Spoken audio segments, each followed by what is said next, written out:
असलामुअलैकुम dealer भाईओ, यह video तुहाडे वास्ते बहुत बेस्ट रहेगी।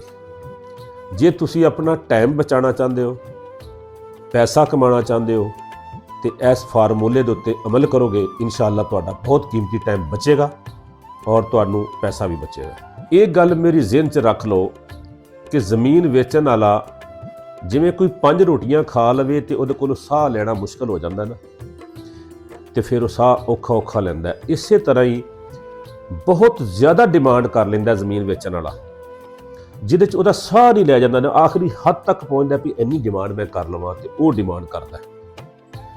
उस तो बाद भी वह कोशिश करता है कि मैनू डीलर का कमीशन ना देना पवे। एक गल तो ज़हन च रख लो। दूसरी गल ये कि 5 तो 10% वो लोग ने जिहड़े बिजनेसमैन ने जिन्हां कोल टाइम कोई नहीं, वो प्रॉपर्टी डीलर का कमीशन खाण वास्ते जो टाइम खर्च करना पैंदा ना, वो टाइम ही खर्च नहीं करना चाहते। 90% वो लोग ने जिहड़े हर हाल च कोशिश करते हैं कि डीलरां दे कोलों आइडिया लेना भी ज़मीन कित्थे कित्थे वे, और अपने साले, अपने बहनोई, अपने छोटे भरा, अपने वड्डे भरा नूं भेज के प्रॉपर्टी डीलरां कोलों ज़मीनां वेखदे ने और फिर जाके डायरैक्ट डील करते हैं। वो ये समझते हैं कि जिहड़े बंदे कोलों साह नहीं लिया जाता, डिमांड इन्नी ज़्यादा उन्हें कर ली है, वो बंदा ईमानदार है तो डीलर बेईमान है। ठीक है ना। वो कोशिश करता है किसी भी सूरत नाल मालक कोल पहुँच के ते मालक कोलों ज़मीन लवांगा ना, तो जिहड़ा कमीशन मालक ने देना डीलर नूं वो भी मैनू बचेगा, जिहड़ा मैं देना वो भी मैनू बचेगा। इन्हां लोगों की तादाद है 90%। ए मैं अपनी चिट्टी दाड़ी नाल, चिट्टे वालां नाल, तजर्बे नाल गल दस रहा जी। हुण एडी वड्डी बेईमानी विचों तुसीं रोज़ी कमानी है तो तुसीं किवें कमा सकते हो। 90 तो 95% रजिस्ट्रियां इंतकाल जाके देख लो, चैक कर लो, 2 दिन ड्यूटी दो, कोई डीलर विच नहीं होएगा, दोनों फरीक डायरैक्ट होणगे। तुसीं उहदे सिर ते कुरान रखो, फिर तुसीं किसी डीलर नूं इस्तेमाल नहीं किया, एक भी नहीं कुरान चुकेगा, तुहानूं गालां कढ के भजाएगा। ठीक है ना। अगर तू मामा लगना पुछण वाला, 5-5, 10-10, 20-20 डीलरां नूं, 100-100 डीलरां नूं भजाण तो बाद वो डायरैक्ट डील करदे ने। वो सोचते हैं डीलर बड़ा बेईमान है। भाई डीलर के कोल जांदे क्यों जे? जब डीलर बेईमान है तो डीलर की सर्विस क्यों लेते हो? डीलर को जिन्नी देर तक पुछ ना लवे ना कोई ज़मीन किन्ने दी विकी है, कित्थे किन्ने दी विकी, उन्हें तक कोई ज़मीन नहीं बेच सकता। जिन्नी देर तक डीलर को 5-7 ज़मीनां विजिट करके तो बंदा रेट ना पुछ लवे, उन्नी देर तक कोई ज़मीन नहीं लै सकता। भावें अद्धी कीमत भी उन्होंने मालक कवे ना लै कोई लैंदा, कहता नहीं ये रेट ज़्यादा मंगदा होना, पहले पुछांगा। ये है सोच लोगों की। हुण तुसीं पैसे किस तरह कमा सकते हो, टाइम किस तरह बचा सकते हो, मैं तुहानूं दसदा। खरीदार जिहड़ा ना वो ये सोचता है कि मालक नालों डीलर पैसे ज़्यादा मंगते हैं। एक तो कमीशन लेंदे ने, दूसरा टाप लेंदे ने। वो टाप जिहड़ा ना वो उन्होंने किवें बर्दाश्त होगा जिन्होंने कमीशन ही बहुत ज़्यादा लगता है, वो तुहानूं टाप कित्थों लाण देणगे? इक्का दुक्का बंदा टाप ला लैंदा औखा सौखा हो के, वो भी प्राडो दे उत्ते लैंड क्रूज़र ते हुंदा, मोटरसाइकिल वाले कोलों टाप भी नहीं लगता। लेकिन वह बदला कि लिया जाता, जो आम गरीब मोटरसाइकिल से फिरन वाला प्रॉपर्टी डीलर, वो बदला लिया जाता, वो हक खा। तुहाडे कोल आने वाला गाहक जिहड़ा ना वो तुहानूं बेईमान जरूर समझदा है कि तुसीं बेईमानी अपनी खत्म कर दिओ। खत्म किवें करनी? तुसीं जिन्ना को खरीददार लभदे हो ना, भी मैनूं खरीददार लभ जाएगा तो मैं प्रॉपर्टी बेचांगा तो मैं इन्ने पैसे कमा लवां, इन्ने साल। खरीददार नूं अल्लाह दे रहमो करम ते छड्ड दिओ। तुसीं एक काम करो, तुसी वो बंदा लभो जिहड़ा साह जिहदे कोल नहीं सी लिया जाता, उन्हें बहुत ज़्यादा रेट मंग लिया सी ते हुण वो परेशान बड़ा, उन्होंने जरूरत है पैसे की, ज़मीन नहीं विकदी पई। वो कहंदे यार प्रॉपर्टी का मंदा बड़ा है। उन्होंने ये नहीं पता कि तू डिमांड ही बहुत ज़्यादा कर बैठा है, इस वास्ते ये रेट तेनों नहीं मिलना। लेकिन जो तुसी उन्होंने कहोगे ना भी रेट घट करो, कहना पागला हर डीलर ही कहता रेट घट करो। असी जिन्ना भी रेट मंगी, डीलर कहता तुसी बहुत ज़्यादा मंगन रहे हो। इस वास्ते डीलर ਜਿਹੜਾ भी मशवरा देवे ना खरीददार मानता जे, ना ही सेल करने वाला मानता जे, किसी को कोई मशवरा देने की जरूरत नहीं। तुसी 2 ते 2 कहो ना 4 है, तो नाल कहो मैं प्रॉपर्टी डीलर, लोगों कहना नहीं ये झूठ। ईमानदार कौन है? जिहड़ा डीसी रेट तो डबल रेट मंगदा पिया हुंदा है। गौरमेंट के रेट से बेचना ज़मीन कानूनी, शरई और अखलाकी हुक्म है। ज़मीन बेचने वाला कानूनी, शरई और अखलाकी तीनों चीज़ों को बाईपास करके अपनी मर्जी का रेट मंगता है। मेरे पड़ोसी की इन्ने की विकी है तो मैं भी इन्ने की बेचनी है। तो जे उन्होंने कहो कि तेरे पड़ोसी की नाल वाले की इन्ने की भी विकी है, कहना वो तो पागल सी, सस्ती बेच गया। ਇਹਦਾ ਪਿਓ भी पागल सी, वो भी सस्ती बेच गया सी। ਇਹਦਾ ਦਾਦਾ ਵੀ ਪਾਗਲ ਸੀ, ਇਹਨੂੰ ਕੀ ਪਤਾ ਜ਼ਮੀਨਾਂ ਕਿਵੇਂ ਵੇਚਣੀਆਂ ਨੇ। ਆ ਜਿੰਨੇ ਜ਼ਮੀਨ ਮਹਿੰਗੀ ਵੇਚੀ ਹੈ ਸਿਆਣਾ ਤੇ ਉਹ ਹੈ, ਕਿਉਂਕਿ ਉਹਦੀ ਜ਼ਮੀਨ ਜਿਹਨੇ ਖਰੀਦੀ ਹੈ ਉਹਦੇ ਨਾਲ ਲੱਗਦੀ ਸੀ, ਉਹਨੂੰ ਮਜਬੂਰੀ ਸੀ, ਉਹਨੇ ਉਹ ਲੈਣੀ ਸੀ, ਉਹਦੇ ਵਾਸਤੇ ਉਹ ਕੀਮਤੀ ਸੀ, ਉਹਨੇ ਚੰਗੀ ਕੀਮਤ ਦੇ ਦਿੱਤੀ। ਇਹ ਹੈ ਰੇਟ ਡਿਮਾਂਡ ਕਰਨ ਦਾ ਉਸੂਲ ਜ਼ਮੀਨ ਵੇਚਣ ਵਾਲੇ ਦਾ। ਤੇ ਉਸ ਬੰਦੇ ਨੂੰ ਖਰੀਦਦਾਰ ਇਮਾਨਦਾਰ ਸਮਝਦਾ। ਤੁਸੀਂ ਉਹਨੂੰ ਦਿਨ ਰਾਤ ਖਿਦਮਤ ਕਰੋ, ਸਾਰੀਆਂ ਗੱਲਾਂ ਸੱਚੀਆਂ ਦੱਸੋ, ਫਿਰ ਵੀ ਤੁਸੀਂ ਬੇਈਮਾਨ ਗਿਣਿਆ ਜਾਣਾ ਹੈ। ਇਹ ਮੇਰਾ ਤਜਰਬਾ ਹੈ, ਠੀਕ ਹੈ ਨਾ। ਇਸ ਚੀਜ਼ ਤੋਂ ਹੁਣ ਤੁਸੀਂ ਕਿਸ ਤਰ੍ਹਾਂ ਆਪਣੇ ਆਪ ਨੂੰ ਬਚਾ ਸਕਦੇ ਹੋ ਤੇ ਰੋਜ਼ੀ ਕਮਾ ਸਕਦੇ ਹੋ, ਉਹ ਹੈ ਮੇਰਾ ਫਾਰਮੂਲਾ ਇਹ ਹੈ ਕਿ ਤੁਸੀਂ ਜ਼ਮੀਨ ਵੇਚਣ ਵਾਲੇ ਨੂੰ ਉਹਨੂੰ ਕਾਇਲ ਕਰੋ।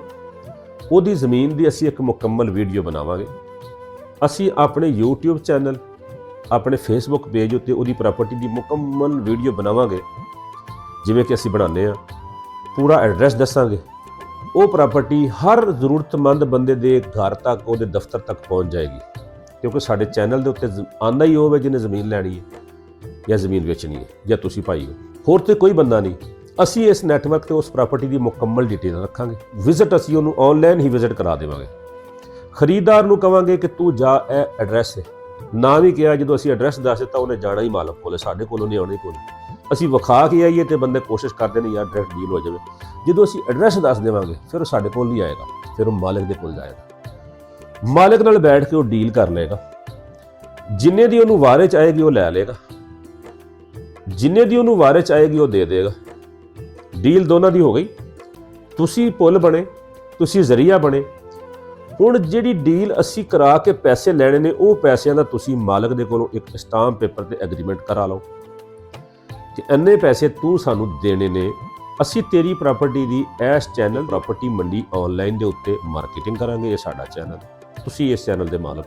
ਮੇਰੇ ਨਾਲ ਮਿਲ ਕੇ ਪਹਿਲੇ ਇੱਕ ਐਗਰੀਮੈਂਟ ਕਰ ਲਓ, ਹਲਫੀਆ ਬਿਆਨ ਲੈ ਲਓ। ਅਸੀਂ ਇੱਕ ਦੂਸਰੇ ਨੂੰ ਧੋਖਾ ਨਹੀਂ ਦੇਣਾ, ਔਰ ਅਸੀਂ ਜਿਹੜੀ ਮਾਲਕ ਦੀ ਡਿਮਾਂਡ ਹੈ ਉਹੀ ਡਿਮਾਂਡ ਅਸੀਂ ਵੀਡੀਓ ਦੇ ਜ਼ਰੀਏ ਖਰੀਦਦਾਰ ਤੱਕ ਪਹੁੰਚਾਉਣੀ ਹੈ।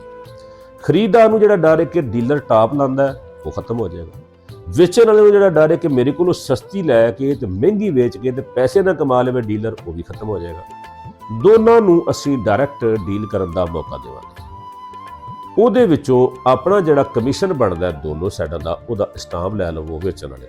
ਹੁੰਦਾ ਕੀ ਹੈ, ਜਦੋਂ ਅਸੀਂ ਵੀਡੀਓ ਬਣਾ ਕੇ ਲਾਉਂਦੇ ਆ ਨਾ, ਇਹ ਜਿਹੜੇ ਪ੍ਰਾਪਰਟੀ ਡੀਲਰ ਨੇ ਭੱਜ ਕੇ ਵੀਡੀਓ ਲਾ ਦਿੰਦੇ ਨੇ ਨਾ, ਹਰ ਪ੍ਰਾਪਰਟੀ ਦਾ ਕੋਈ ਨਾ ਕੋਈ ਗਾਹਕ ਲੱਗਿਆ ਹੁੰਦਾ, ਉਹ ਰੇਟ ਨਹੀਂ ਪੂਰਾ ਦਿੰਦਾ ਉਹਦੀ ਮਰਜ਼ੀ ਦਾ। ਜਿਵੇਂ ਅਸੀਂ ਵੀਡੀਓ ਲਾਉਂਦੇ ਆ, ਉਹ ਆਂਦਾ ਯਾਰ ਕੋਈ ਹੁਣ ਹੋਰ ਨਾ ਲੈ ਜਾਵੇ, ਭੱਜ ਕੇ ਜਾ ਕੇ ਮਾਲਕ ਦੇ ਮੋਢੇ 'ਤੇ ਹੱਥ ਰੱਖਦਾ, ਇੱਕ ਦਾੜੀ ਨੂੰ ਹੱਥ ਲਾਉਂਦਾ ਤੇ ਪੈਸੇ ਵਧਾ ਕੇ ਜ਼ਮੀਨ ਲੈ ਲੈਂਦਾ। ਅਸੀਂ ਫਿਰ ਹੋਰ ਵੀਡੀਓ ਲਾਉਣ ਲੱਗ ਪੈਂਦੇ ਹਾਂ। ਇਹਦਾ ਸਾਨੂੰ ਕੋਈ ਫਾਇਦਾ ਨਹੀਂ ਹੁੰਦਾ। ਮਾਲਕ ਪਾਬੰਦ ਹੋਏਗਾ ਸਾਨੂੰ ਪੈਸੇ ਦੇਣ ਦਾ, ਖਰੀਦਦਾਰ ਉੱਥੇ ਜਾਵੇ ਡਾਇਰੈਕਟ ਡੀਲ ਕਰ ਲਵੇ। ਨਾ ਖਰੀਦਦਾਰ ਦੇ ਤੁਸੀਂ ਚੋਰ, ਨਾ ਵੇਚਣ ਵਾਲੇ ਦੇ ਤੁਸੀਂ ਚੋਰ। ਤੁਸੀਂ ਆਪਣੀ ਜਿਹੜੀ ਸਰਵਿਸ, ਇੱਕ ਆਨਲਾਈਨ ਸਰਵਿਸ, ਇਹ ਡਿਜੀਟਲ ਮੀਡੀਆ ਦੀ ਸਰਵਿਸ ਇਸੇ ਤਰ੍ਹਾਂ ਹੈ ਕਿ ਜਿਵੇਂ ਤੁਸੀਂ ਲਾਹੌਰ ਤੋਂ ਕਰਾਚੀ ਜਾਓ ਤੇ 7,000 ਰੁਪਏ ਟ੍ਰੇਨ ਲੈਂਦੀ ਸੀ, ਲਾਹੌਰ ਤੋਂ ਕਰਾਚੀ ਜਾਓ ਤੇ 70,000 ਰੁਪਏ ਜਹਾਜ਼ ਲੈਂਦਾ। ਜਹਾਜ਼ ਕਿਉਂ 70,000 ਲੈਂਦਾ? ਕਿਉਂਕਿ ਸਰਵਿਸ ਤੇਜ਼ ਦਿੰਦਾ। ਸਾਡੀ ਸਰਵਿਸ ਆਮ ਡੀਲਰ ਨਾਲੋਂ, ਆਮ ਵਰਕਿੰਗ ਨਾਲੋਂ 10 ਗੁਣਾ ਤੇਜ਼ ਹੁੰਦੀ ਹੈ ਡਿਜੀਟਲ ਮੀਡੀਆ ਦੀ। ਤੁਸੀਂ 10% ਨਹੀਂ ਲੈਂਦੇ ਤੇ ਕਮ ਸੇ ਕਮ 5%। ਤੁਸੀਂ ਆਪਣੀ ਸਰਵਿਸ ਦੇ ਹਿਸਾਬ ਤੇ ਆਪਣੇ ਚਾਰजेस ਜਿਹੜੇ ਨੇ ਉਹ ਮਾਲਕ ਨਾਲ ਤੈਅ ਕਰ ਲਓ ਤੇ ਸੇਲਰ ਤੇ ਪਰਚੇਜ਼ਰ ਨੂੰ ਕਹੋ ਕਿ ਬਈ ਡਾਇਰੈਕਟ ਡੀਲ ਕਰਕੇ ਸੌਦੇਦਾਰ ਹਾਸਲ ਕਰ ਲਓ, ਸਾਨੂੰ ਕੋਈ ਇਤਰਾਜ਼ ਨਹੀਂ। ਇਹਦੇ ਉੱਤੇ ਤੁਸੀਂ ਅਗਰ ਕਿਸੇ ਸੇਲ ਕਰਨ ਵਾਲੇ ਬੰਦੇ ਨੂੰ ਕਾਇਲ ਕਰ ਲੈਂਦੇ ਹੋ, ਉਹਦੇ ਨਾਲ ਜਿਹੜਾ ਤੁਸੀਂ ਤੈਅ ਕਰੋਗੇ 100 ਰੁਪਏ ਜੇ ਬਚਣਗੇ ਤੇ 50 ਰੁਪਏ ਤੁਹਾਡੇ ਤੇ 50 ਰੁਪਏ ਮੇਰੇ ਕੋਲ। ਨਾ ਤੁਸੀਂ ਬੇਈਮਾਨ ਤੇ ਨਾ ਮੈਂ ਬੇਈਮਾਨ। ਅਗਰ ਇਸ ਤਰ੍ਹਾਂ ਤੁਸੀਂ ਕੰਮ ਕਰਨਾ ਚਾਹੁੰਦੇ ਹੋ, ਮੇਰੇ ਨਾਲ ਮਿਲ ਕੇ ਕਰਨਾ ਚਾਹੁੰਦੇ ਹੋ ਤੇ ਮੈਂ ਹਾਜ਼ਰ ਹਾਂ। ਅਗਰ ਇਸ ਤਰ੍ਹਾਂ ਨਹੀਂ ਕਰਨਾ ਚਾਹੁੰਦੇ ਤੇ ਜਿਹੜੇ ਮੈਨੂੰ ਡੇਲੀ ਤੁਸੀਂ ਫੋਨ ਕਰਦੇ ਹੋ ਨਾ ਕਿ ਇਹ ਪ੍ਰਾਪਰਟੀ ਹੈ ਜਿਹਨੂੰ ਵੇਚੋ, ਮੈਨੂੰ ਨਾ ਭੇਜਿਆ ਕਰੋ, ਇਹ ਵੇਚਣੀ, ਮੈਂ ਨਹੀਂ ਵੇਚਣੀ।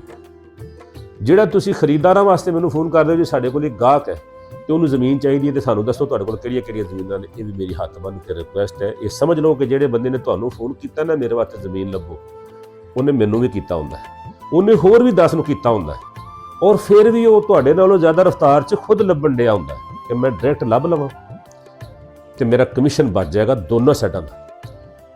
ਇਹਦੇ ਵਿੱਚ 10% ਲੋਕ ਨੇ ਜਿਹੜੇ ਬਿਜ਼ਨਸਮੈਨ ਲੋਕ ਨੇ, ਔਰ ਅਲਹਮਦੁਲਿਲਾ ਮੈਂ ਪਹਿਚਾਣ ਜਾਂਦਾ ਫੌਰਨ। ਉਹ ਮੈਨੂੰ ਕਾਲ ਕਰਦੇ ਨੇ ਤੇ ਮੈਂ ਉਹਨਾਂ ਨੂੰ ਸਰਵਿਸ ਦਿੰਦਾ। 90% ਨੂੰ ਮੈਂ ਵੀ ਮਾਜ਼ਰਤ ਕਰ ਲੈਂਦਾ ਕਿ ਭਾਈ ਮੇਰੇ ਕੋਲ ਉਹੀ ਪ੍ਰਾਪਰਟੀਆਂ ਨੇ ਜਿਹੜੀਆਂ ਮੇਰੇ ਚੈਨਲ ਦੇ ਉੱਤੇ ਨੇ। ਜਿਹੜੀਆਂ ਪ੍ਰਾਪਰਟੀਆਂ ਚੈਨਲ ਦੇ ਉੱਤੇ ਲਾਣਾ ਉਹਦੇ ਵਾਸਤੇ ਤੁਸੀਂ ਮੈਨੂੰ ਰਾਬਤਾ ਕਰਿਆ ਕਰੋ।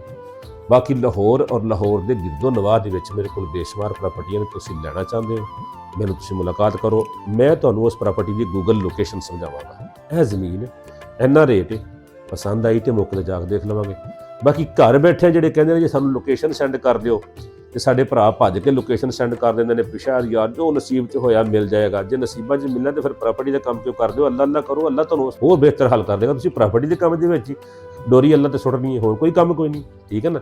ਇੱਥੇ ਤੁਸੀਂ ਮਿਹਨਤ ਕਰੋਗੇ ਤੇ ਤੁਹਾਡਾ ਫਿਰ ਵੀ ਹੱਕ 90% ਮਰਨ ਦੇ ਚਾਂਸ ਨੇ, ਤੇ ਦੂਸਰੇ ਪਾਸੇ ਤੁਸੀਂ ਮਿਹਨਤ ਕਰੋਗੇ ਤੇ 100% ਮਿਹਨਤ ਮਿਲਣ ਦਾ ਚਾਂਸ ਹੈ। ਇਹ ਜ਼ਿਹਨ 'ਚ ਰੱਖੋ। ਇਹ ਤਜਰਬੇ ਤੁਹਾਨੂੰ ਮੈਂ ਸ਼ੇਅਰ ਕਰਦਾ ਰਹਿੰਦਾ।